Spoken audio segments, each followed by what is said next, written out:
Hello guys, তোমাদের আজাই রাফা চলে আসছে আবারও নতুন রেসিপি নিয়ে। আজও জাঙ্গুকের ঐতিহাসিক রেসিপি নিয়ে জন্য দিয়ে দিছে একটা ডিম, আর ওই স্টাইলে ভাঙতে চায় আমার ডিমে যত খোসা টোসা সব ডিমের মধ্যে পড়ে দিছিল। যাই হোক, don't ignore, okay, sorry ignore. বেশি ইংলিশ পারলে যা হয় আর কি। তো এর মধ্যে আমি একটু লবণ দিয়ে দিছি, এরপরে কি যে দিছে আমি কিছুই বুঝলাম না। পরে আমি একটু মরিচের গুঁড়া দিয়ে দিছি, হি ডোন্ট মাইন্ড, ওকে।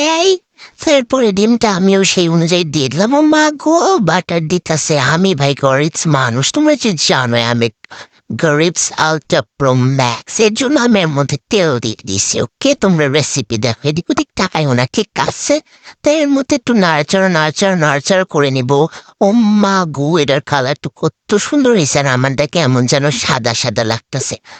ওকে, সমস্যা নেই, চলতা হে। তো এরপরে তাহলে একটা ব্রেড দিস, আর আমি 3টা ব্রেড দিছি। রেসিপি বানাইতেছি, অল্প কেন বানাবো, বেশি বানাবো। হ্যাঁ, এরপরে ভালো মতো একটু বাটার দিয়ে, তারপরে স্ট্রবেরি না কিসের একটা যেন জেল দিয়েছে।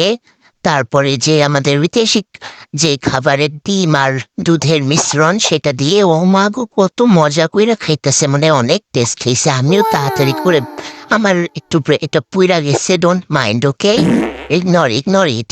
তারপরে আমি যেহেতু গার্লস মানুষের জন্য আমি টেচাপের ওইখানে যে স্ট্রবেরি কেচাপ মেচাপ দিছিল, হাবি চাবি, যাই হোক আমার কাছে যা ছিল আমি দিয়ে দিয়েছি। টমেটোর কেচাপ, যেটা আমাদের ঐতিহাসিক সস। তো এরপরে আমি আমাদের ডিমের মিশ্রণটা দিয়ে দেব। এর মধ্যে কেমন যেন পানি পানি বের হয়েছে, ডোন্ট মাইন্ড।